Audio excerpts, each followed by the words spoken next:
Ibu sekalian, kalau kita berada pada titik yang tinggi itu seperti misalnya kalau kadar rohani kita sedang berapi-api, kadar rohani kita sedang menyala-nyala, pokoknya hati kita ini penuh dengan sukacita, kegembiraan, bahagia sekali rasanya. Tidak ada masalah dalam keadaan itu. Rasanya pasti sangat menyenangkan saudara. Itu titik tertinggi. Beribadah bukan menjadi soal bagi saudara. Melayani bukan jadi masalah bagi saudara. Mengerjakan pekerjaan yang berhubungan dengan kerajaan surga tidak menjadi masalah bagi saudara. Hujan, petir, apapun itu tidak menjadi kendala bagi saudara untuk datang melayani Tuhan. Karena apa? Kita sedang berada pada titik tertinggi dalam kehidupan rohani. Bagaimana kalau sekiranya kita tidak berada pada titik itu, kemudian sudah mulai mengalami penurunan dari waktu ke waktu, dan akhirnya kita berada pada titik terendah. Semua terasa hambar, semua bahkan yang berbau kehidupan rohani sekalipun rasanya hambar, tidak punya cita rasa sama sekali di dalam hati kita, saudara. Begitulah keadaan kehidupan kita saat berada pada titik terendah. Ada beberapa alat ukur yang digunakan untuk menentukan posisi tertinggi dan terendah. Misalnya kalau kita bicara tentang suhu itu kan antara panas dan dingin. Ada alat ukurnya. Suhu manusia yang normal sehat itu berapa derajat Celcius? 35. Itu suhu rata-rata normal. Kalau naik jadi 36 ada gejala demam di situ. Kalau 37 sudah terlalu panas. Kalau 38 udah kepanasan. Kalau 39 bisa step. Terus ada titik didihnya juga. Titik didihnya ada di angka berapa? 100 derajat Celcius. Itulah titik tertinggi, titik didih. Air mendidih yang kita masak di rumah itu panasnya itu 100 derajat Celcius. Dan yang paling rendah berapa? Titik terendahnya 0 derajat Celcius. Itu titik beku namanya. Air pada suhu 0 derajat Celcius sudah membeku. Tapi bisa sampai minus juga. Lebih rendah lagi. Kemudian ketinggian. Ada alat ukur yang menentukan seberapa tinggi dan seberapa rendah. Misalnya kalau saudara naik di sebuah pesawat udara, pernah naik pesawat? Kok bingung ya? Ya, yang pernah naik pesawat udara, nanti dari depan kopilot itu akan sampaikan, kita sekarang berada pada ketinggian 3.000 feet. Kita akan naik lagi kepada ketinggian 6.000 feet sampai 6.000 feet. Feet itu apa ya? Satuan apa itu? Mana guru matematika? Kaki. Satu kaki sekitar 30,5 cm. Berarti kalau 6.000 feet itu sekitar 18 km. Dari mana diukur? Titik nolnya ada di mana? Dari permukaan laut. Karena itulah ukurannya selalu 3.000 feet di atas permukaan laut. Atau satuan yang lain dipakai meter. 3.000 meter di atas permukaan laut. Ada nggak bagian yang di bawah permukaan laut? Ada, saudara-saudara. Apa itu? Lapisan bumi yang paling bawah. Berada di bawah itu. Titik terendah. Saudara-saudara, Tuhan mengajarkan kita, Alkitab berkata kepada kita, biarlah rohmu menyala-nyala dan layanilah Tuhan. Amin. Amin. Itulah keadaan rohani yang saya sampaikan tadi, berada pada titik tertinggi. Kalau rohnya menyala-nyala, terus titik terendahnya secara rohani ada di mana? Tuhan katakan, Alkitab katakan, janganlah engkau panas. Jangan biarlah kiranya engkau panas atau dingin, tapi jangan suam-suam. Ada 3 titik. Titik tertingginya panas, yang ada di tengah-tengahnya suam-suam, dan yang paling bawah dingin. Alkitab sudah memberitahukan kepada kita bahwa kondisi kita secara rohani bisa mengalami 3 keadaan ini. Kadang-kadang kita begitu bersemangat, kadang-kadang biasa saja. Tetapi kadang-kadang juga begitu dingin. Diajak bernyanyi saja tidak bisa buka mulut. Diajak bergerak sedikit saja tidak bisa bergerak. Pokoknya walaupun masih datang ke gereja, dia apa adanya saja. Tidak ada seperti pemimpin pujian, mari kita berekspresi, tidak ada ekspresi apa-apa. Wajahnya, itu orang yang suka kuku begitu.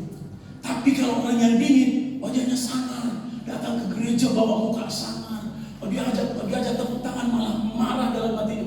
Itu keadaan rohani yang sangat rendah. Tidak ada minat sama sekali untuk memuliakan Tuhan.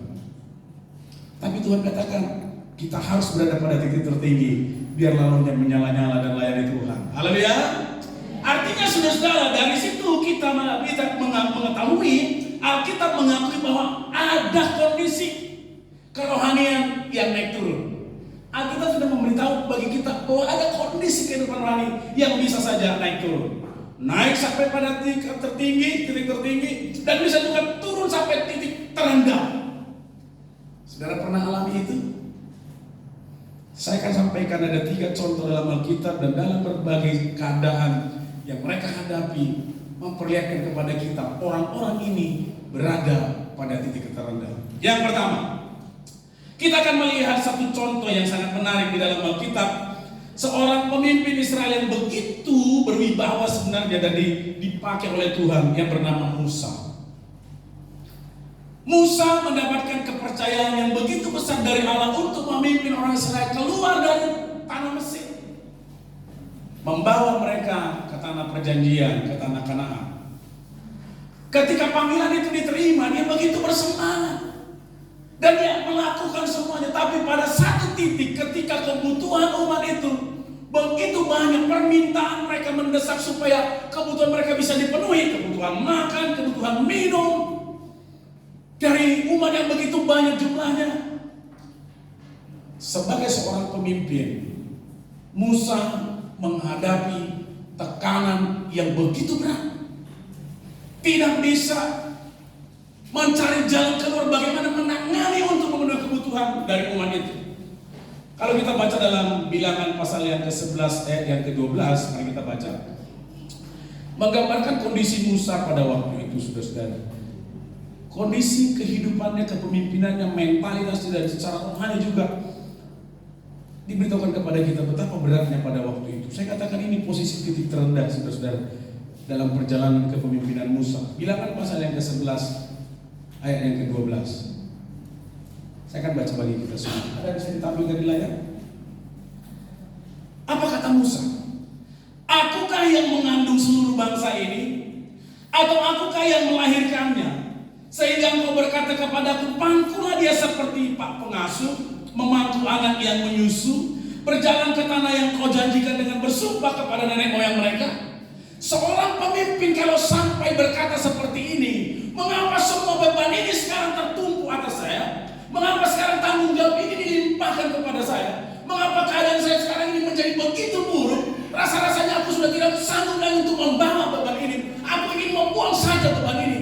Pemimpin yang berani berkata seperti itu, dia sedang berada pada titik terendah, frustasi yang begitu berat. Mungkin sudah dekat dengan keputusasaan, merasa sudah tidak sanggup lagi. Aku tidak mampu lagi melanjutkan ini. Aku mau berhenti saja. Aku mau hidup untuk diri sendiri saja. Terlalu repot memikirkan orang yang seperti ini. Frustasi. Itu titik terendah yang mungkin dialami oleh seorang pemimpin, saudara. Kalau dalam keluarga, suami sebagai pemimpin kepala keluarga bisa mengalami frustasi seperti ini. Ketika apa? Istrinya gak benar, anak-anaknya liar, anak-anaknya nakal, anak-anaknya tidak tertib hidupnya, membangkang, memberontak saja. Sebagai seorang kepala keluarga, dia akan berada pada titik kepemimpinan yang sangat rendah dalam keluarga itu. Stres yang luar biasa. Musa dengan berani katakan kepada Tuhan, akukah yang mengandung mereka ini? Akukah yang melahirkan mereka semua? Mengapa sekarang semua bertumpu pada diri saya sendiri? Mereka menyerang saya, mereka menuntut saya, mereka sekarang ini demonstrasi pada saya. Dia berada pada tingkat terendah dalam kepercayaan diri sebagai seorang pemimpin. Frustasi yang luar biasa. Tekanan yang begitu berat. bahkan dekat dengan keputusasaan. Dia katakan apa? Lebih bagus ambil saja nyawaku. Ini titik terendah, saudara. Tidak lagi melihat ke depan masih ada harapan, masih ada kesempatan, masih ada peluang, masih ada kemungkinan. Tapi sudah lebih dekat kepada keputusasaan. Ambil saja nyawaku, kata musuh. Kami sebagai hamba Tuhan, sebagai pemimpin juga di dalam gereja, bisa berada pada titik ini, saudara. Dalam hal kepemimpinan, tekanan mental, tekanan dari situasi, itu bisa dialami oleh seorang pemimpin, seorang hamba Tuhan sekali, dan bisa saja dia berpikir, aku berhenti saja melayani. Saya pernah mengalami titik terendah dalam panggilan saya sebagai hamba Tuhan. Dan untuk menaikkan lagi ke posisi yang lebih baik itu berat sekali rasanya. Musa menghadapi itu, saudara-saudara. Itu contoh yang pertama. Menghadapi tekanan yang begitu berat dan dia berada pada titik terendah, tidak melihat lagi titik terang ada di depan. Contoh yang kedua, saudara-saudara, berhadapan dengan keadaan ekonomi yang terpuruk, keadaan ekonomi yang terpuruk, keadaan kehidupan yang terpuruk. Bayangkan kalau ada seorang sebelumnya pengusaha, dia sukses, kemudian usahanya tutup dan bangkrut. Stres apa tidak? Stres. Itu berat apa tidak? Itu sangat berat, saudara-saudara. Alkitab memberitahukan kita kepada contoh itu. Ayub pasal yang kedua 10. Saudara mungkin sudah terbiasa dengan kisah ini. Ayub pasal yang kedua. Satu-satu ayat saja kita ambil, saudara. Ayat yang ke-10.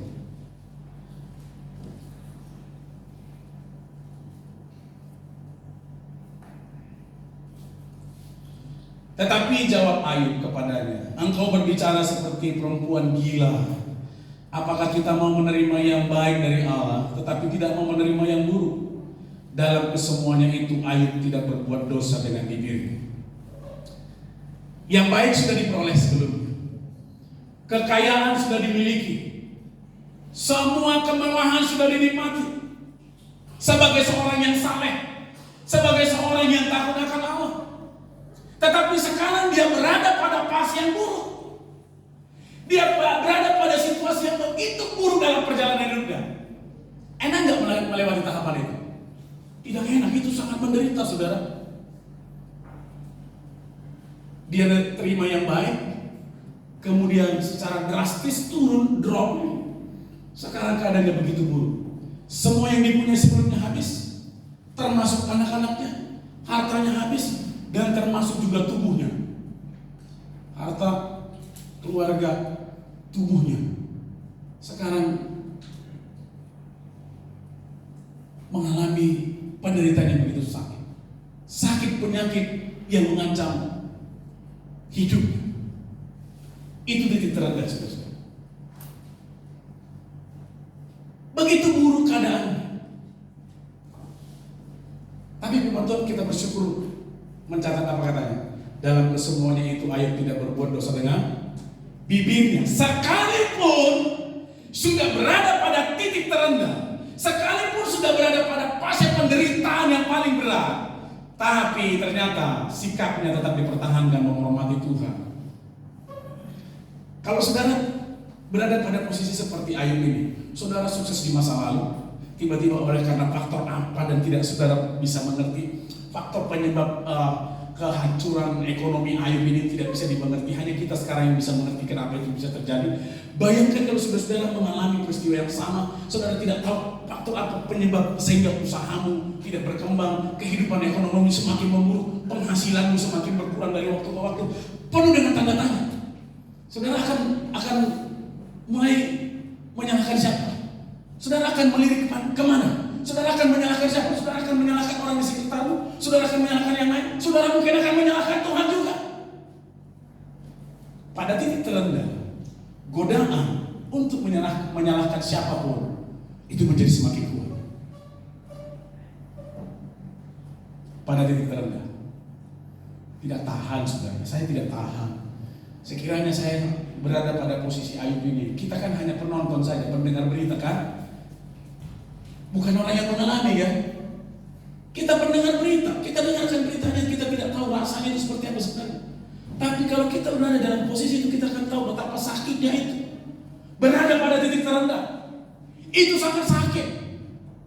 Itu penderitaan kalau bisa ya 2 hari selesailah. Jangan berlama-lama. Maunya selesai, Tuhan akan lagi maunya. Dan kalau sampai berada pada titik terendah secara ekonomi, saya tidak tahu apa yang Bapak Ibu pikirkan. Sudah terbiasa misalnya sekali seminggu makan yang enak di rumah, karena keadaan ekonomi memburuk, penghasilan menurun, income menurun, kebutuhan banyak, tidak bisa lagi menikmati makanan yang enak sekali seminggu, makan di luar atau kemana. Saudara alami sekecil itu saja, bagaimana reaksinya saudara? Saudara akan katakan kita sudah hancur, ekonomi kita sudah memburuk, ekonomi keadaan kita sudah semakin menyakitkan sekali, dan mulai salahkan siapa? Sebagai respon terhadap keadaan itu, berada pada titik terendah. Itu contoh yang kedua. Yang ketiga, saudara-saudara, berada di alam maut. Itu titik terendah. Siapa yang mengalami itu? Kita menemukan contoh Alkitab seseorang nabi yang bernama Yunus. Yunus pasal yang kedua ayat 2.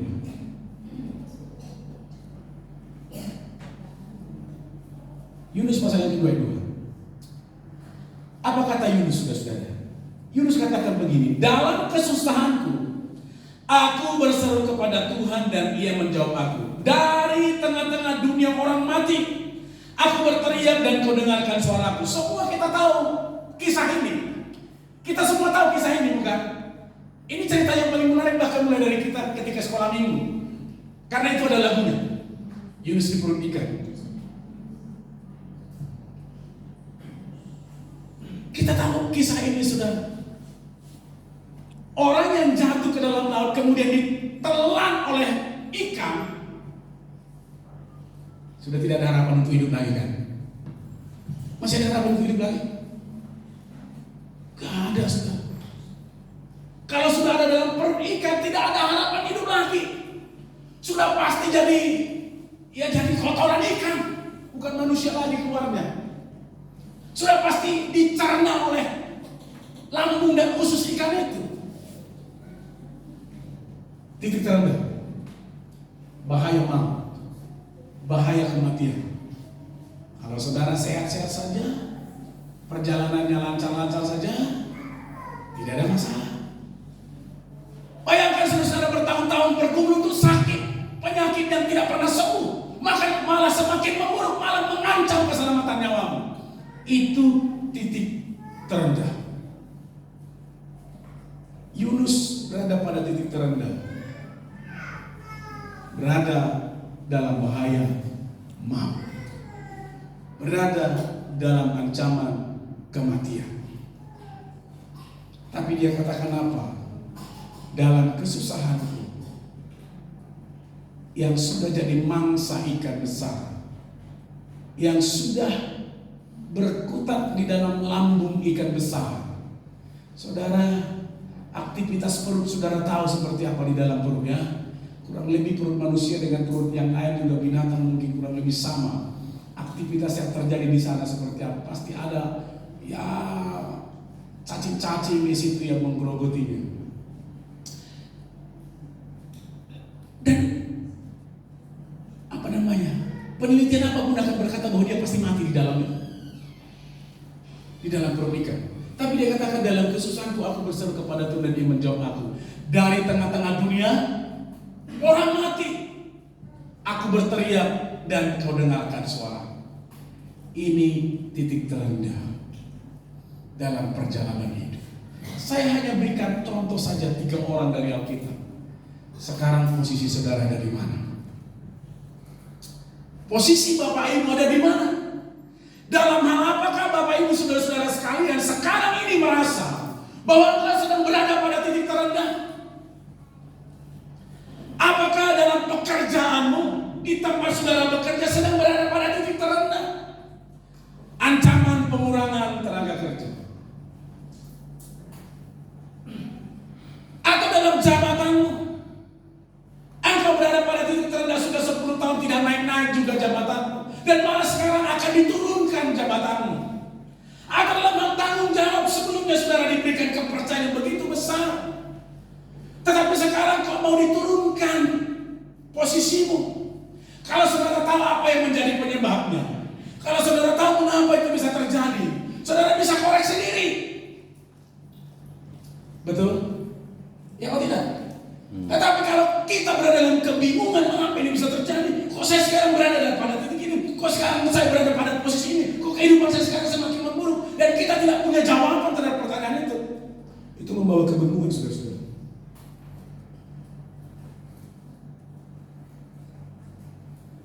Bagaimana dengan keadaan ekonomi kita semua? Semua sehat-sehat saja? Wah, haleluya. Tidak ada penghasilan yang menurun dalam minggu ini. Ada yang menurun pendapatannya, gajinya dipotong untuk 17-an. Ada yang mulai mengalami kendala ekonomi. Kok tidak cukup lagi kita bagi-bagi sekarang penghasilan seminggu? Itu belum apa-apa. Itu masih normal. Tapi bayangkan kalau saudara-saudara keadaan ekonominya untuk makan aja pun bukan hanya ikat pinggang, tapi mencekik leher. Tahu bedanya ya? Kalau ikat pinggang, ya kurangi porsinya karena keterbatasan. Tapi kalau mencekik leher, tahan seleranya. Saudara, yang sebelumnya bisa makan sepuasnya, bisa bilang sama anak-anak, ayo tambah lagi, ayo makan lagi. Tapi sekarang karena keadaan ekonomi memburuk, saudara tidak tahu apa yang menjadi penyebabnya. Saudara harus kedua-duanya tadi ikat pinggang dan kemudian mencekik leher. Bisa menggerutu enggak? Bisa menggerutu enggak? Ya. Pada titik terendah. Tapi kita akan melihat bagaimana ketiga orang ini. Mereka memasuki fase namanya recovery. Apa namanya? Recovery. Pemulihan. Haleluya. Tuhan tidak berhenti untuk menempatkan saudara-saudara, mengizinkan kita semua pada satu masa tertentu berada pada titik terendah. Tuhan tidak berhenti untuk menempatkan kita ada di situ untuk selamanya. Katakan amin. Tuhan pasti punya rencana untuk mengangkat kita kembali. Haleluya. Haleluya. Kita lihat bagaimana dengan Musa yang sudah begitu terbebani dalam kepemimpinannya. Tuhan akhirnya biarkan Musa mati putus asa. Tidak, saudara-saudara. Kalau kita baca ayat selanjutnya bilangan 11 ayat 23 itu, Tuhan bertindak. Tuhan membela dia. Tuhan melindungi Musa. Tuhan tidak membiarkan Musa mati dalam ketegangan syaratnya, ya menjadi gila atau apa. Tidak, saudara-saudara, Tuhan bertindak. Ini recovery. Apa kata firman Allah? Tetapi Tuhan menjawab Musa. Apa katanya? Tuhan menjawab Musa, maka masakan kuasa Tuhan akan kurang untuk melakukan itu? Sekarang engkau akan melihat apakah firman-Ku terjadi kepadamu atau tidak. Haleluya. Masakan Tuhan tidak bisa mengangkat kita kembali dari keadaan yang paling buruk sebelumnya untuk memulihkannya bahkan membawanya lebih tinggi. Haleluya. Amin. Sekarang Tuhan katakan engkau akan melihat apakah firman-Ku terjadi kepadamu atau tidak. Jadi ketika berada dalam titik terendah, jangan salahkan Tuhan. Haleluya. Amin. Tetap percaya firman-Nya supaya kau melihat apakah firman-Nya terjadi kepada hidupmu atau tidak. Musa dipulihkan. Kebutuhan yang sebelumnya menjadi desakan besar di kalangan orang Israel tentang makan dan minum, Tuhan sediakan mana, Tuhan sediakan burung puyuh, Tuhan berikan mata air. Haleluya. Haleluya. Musa bisa tenang lagi dalam memimpin, kembali kepada titik tertingginya lagi memimpin bangsa itu. Jadi ada fase recovery, pemulihan. Yang kedua, saudara-saudara, apakah terjadi juga recovery mengalami pemulihan terhadap Ayub setelah dia melewati masa titik terendah yang paling buruk itu? Apakah dia punya fase untuk dibawa kembali? Ada, saudara? Ada apa tidak? Atau dibiarkan sampai mati Ayub menderita? Tidak. Kita baca firman Tuhan Ayub 42 ayat 12. Ayub 42 ayat 12.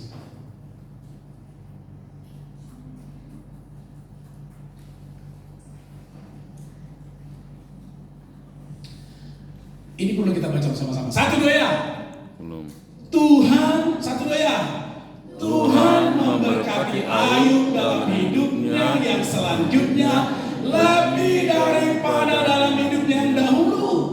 Ia mendapat 14.000 ekor kambing domba dan 6.000 unta, 1.000 pasang lembu dan 1.000 ekor keledai betina. Jangan tertarik dengan angkanya. Jangan tertarik dengan angkanya. Yang paling menarik dari apa yang firman Tuhan catat di sini adalah Tuhan memberkati dan lebih daripada yang sebelumnya. Dia mengalami peningkatan atau stagnan pada posisi yang sama. Kalau sebelumnya dia di kelas 2 tetap di kelas 2 Tuhan angkat. No, Tuhan bawa ke kelas 3, bahkan bukan cuma ke kelas 3, 2 kali lipat. Tapi setelah melewati fase titik terendah, haleluya, tidak akan ada multiplikasi sebelum melewati titik terendah. Tidak akan ada pelipat gandaan sebelum saudara melewati titik terendah. Saudara paham dengan itu? Tidak akan ada pelipat gandaan berkat bagi saudara kalau belum melewati titik terendah. Saudara diberkati, ia bertambah 10% saja. Saudara tahu kalau 2 kali lipat itu berapa persen? Tahu tidak? 200% kan? Kalau kenaikan upah tenaga kerja dalam setahun itu paling tinggi 5%.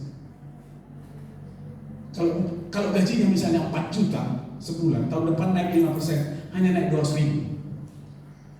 Tapi ketika kita gaji sudah terasa ya, kan tambah 200.000, itu baru 5%, saudara.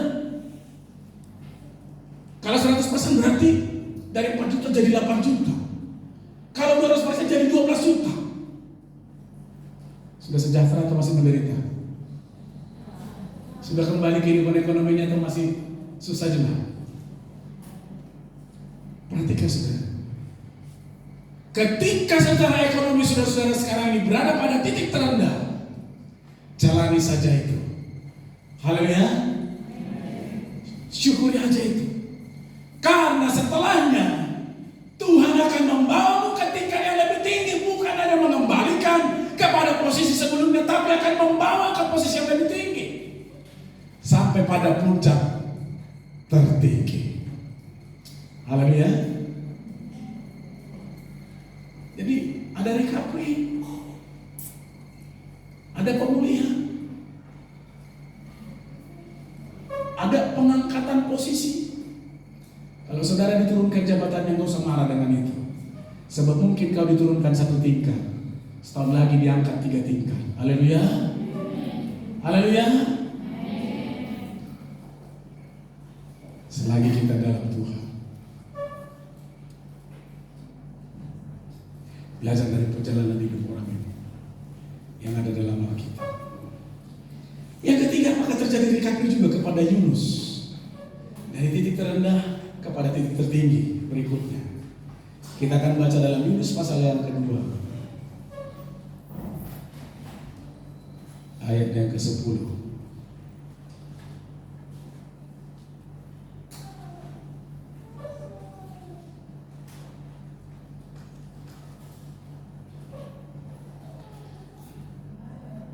Apa kata firman Tuhan? Lalu berfirmanlah Tuhan kepada ikan itu, dan ikan itu pun memuntahkan Yunus ke darat. Jadi santapan ikan dia? Tidak. Jadi sumber proteinnya ikan Yunus? Tidak. Apakah cacing-cacing yang di perut ikan itu mengganggu tubuh Yunus? Tidak. 3 hari loh saudara, 3 hari 3 malam. Kalau 24 jam mungkin masih bisa lah. Biasanya kalau kita makan berapa lama di prosesnya supaya akhirnya keluar di jamban? Selambat-lambatnya 8 atau 10 jam ya. Atau perlu uji coba dulu, makan biji rambutan, kapan dia keluar? Yang mungkin selama-lamanya 12 jam. Mulai dari masuk sampai akhirnya keluar ampasnya. Yunus 3 kali 24 jam, saudara. Di alam maut, benar-benar di alam maut. Orang-orang di atas akan berkata, orang-orang yang di kapal itu berkata, yang membuang Yunus ke dalam laut, orang-orang itu akan katakan, Yunus sudah selesai. Hidupnya sudah berakhir. Tidak ada kemungkinan lagi untuk hidup. Titik terendah. Tetapi kuasa Tuhan masih ada di sana. Haleluya. Bahkan di lembah kekelaman, kuasa Tuhan masih ada. Tuhan perintahkan ikan itu, muntahkan bukan di tengah laut, muntahkan ke darat. Kalau dimuntahkan ke tengah laut, bisa jadi ditelan ikan yang lain. Karena itu disuruh muntahkan ke darat. Yunus tidak perlu berenang, sudah sampai ke darat. Ada recovery. Apa yang sedang Tuhan ajarkan bagi kita semua ketika berada pada titik terendah? Yang pertama, berada di titik terendah dapat menjadi pengalaman terburuk dalam hidup kita. Saya sebagai pendeta sekarang berada pada titik terendah. Iya Pak, terus 4,5 tahun yang lalu saya ketua wilayah, sekarang gak jadi ketua lagi. Turun kan? Turun gak? Turunlah. 10 tahun yang lalu saya jadi gembala, sekarang gak gembala lagi. Turun lagi saudara.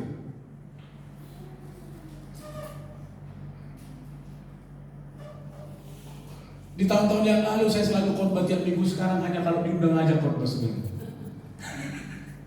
Turun apa tidak? Turun apa tidak? Saya sebagai hamba Tuhan yang memang panggilan kita menggembalakan dan menyampaikan firman Allah, saat panggilan itu tidak terpenuhi membuat kita menderita.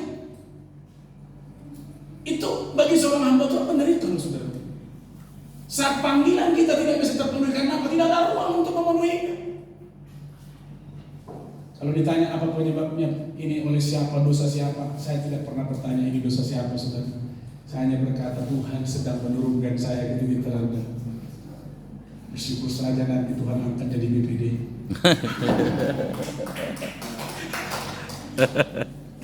Haleluya. Amin. Bagi kami hamba Tuhan begitu, saudara. Tidak ada reaksi apa-apa, tidak ada rasa jengkel, tidak ada rasa kesal, tidak ada rasa berontak dalam hati. Tidak ada. Terima saja. Saudara bisa bayangkan posisi saya itu seberapa jauh turun sekarang? Saudara bisa paham ya, posisi saya begitu turun, posisi terendah sekarang. Biasanya setiap bulan dapat uang dari gereja, sekarang nggak dapat lagi. Tiap bulan bendahara akan setor ini untuk kebutuhan pastori, udah 2 bulan nggak dapat lagi, saudara. Biasanya hari Minggu sudah ada amplop persepuluhan, sekarang nggak dapat lagi, saudara. Ini terendah, tapi itu tidak membuat saya mengeluh di depan Tuhan. Memang perhatikan sekali lagi, kita semua, apapun keadaan posisi kita, jabatan kita, profesi kita, hidup kita dapat mengalami keadaan titik terendah, dan itu menjadi pengalaman terburuk dalam perjalanan hidup kita. Bisa saudara. Yang kedua, pelajaran yang kedua, berada di titik terendah tidak mudah untuk bisa bangkit dari posisi itu. Kebanyakan orang memilih jalan keputusasaan. Kebanyakan orang memilih itu, putus asa, tidak berharap apa lagi. Udah lupakan saja semua, udah tinggalkan saja semua. Ngapain lagi masih dipertahankan hal seperti ini? Ngapain lagi usaha ini diperjuangkan? Tidak ada harapan lagi untuk bangkit. Kebanyakan orang memilih jalan itu. Tapi hari ini saudara tidak akan memilih jalan itu. Haleluya. Amin. Ketika berada pada titik terendah. Yang ketiga, saudara-saudara, berada pada titik terendah. Pada pada posisi seperti ini, bisa saja orang-orang meninggalkan saudara. Orang-orang meninggalkan. Sudah berada pada titik terendah, tidak punya teman lagi. Makin sakit rasanya. Ada 3 teman-teman Ayub yang datang menghibur. Tidak satu pun di antara ketiga orang ini yang sungguh-sungguh bisa memahami apa yang Ayub rasakan. Lebih banyak di antara mereka menyerangnya lagi. Sudah tubuhnya sakit, pikirannya kalut, tapi diserang lagi secara mental. Selalu mereka bilang apa, ini yang berdosa, ini yang kejahatan. Enggak mungkin orang baik, orang saleh mendapatkan hukuman. Masa malah disalah-salahin lagi? Mungkin orang-orang di sekelilingmu meninggalkan ketika berada pada titik terendah. Dahulu saudara yang bayar kopinya, sekarang nggak sanggup lagi bayar kopimu. Bayar kopimu sendiri, jangankan bayar kopi orang lain di kedai. Karena mereka tahu kau berada pada titik terendah, mereka meninggalkan. Tapi itu tidak menjadi soal bagi kita. Haleluya, haleluya. Kalau semua meninggalkan, kalau semua meremehkan, semua memandang rendah, itu tidak menjadi soal bagi kita. Selagi Tuhan ada di pihak kita. Amin. Amin. Amin. Yang keempat, yang terakhir ini, nggak banyak-banyak, karena saya sudah bukan gembala sekarang, jadi nggak panjang khotbah. Yang keempat, yang terakhir, berada pada titik terendah adalah sebuah kesempatan untuk bangkit. Adalah sebuah kesempatan untuk bangkit sampai menuju tingkat tertinggi. Haleluya, haleluya. Saudara akan rasakan ini besok dan seterusnya. Menjadi sebuah kesempatan untuk diangkat lebih tinggi. Jadi kalau diturunkan sebentar, lakukan saja tetap yang terbaik. Jangan kurangi kinerjamu. Amin. Amin. Kalau dikurangi gajimu, jangan kurangi kinerjamu, tingkatkan kinerjamu. Nanti akan diangkat 2 kali lipat. Amin. Berada pada titik terendah, jangan pernah gunakan itu untuk mengeluh, meratapi diri sendiri, atau bertanya nasibmu ada di mana, dan berkata takdirku kok seperti ini. Tidak perlu saudara. Tetaplah dalam Tuhan, sebab semua ada dalam kekuasaannya. Recovery pasti terjadi. Haleluya. Tuhan memberkati kita semua. Haleluya. Bapak Ibu Saudara-saudara, mari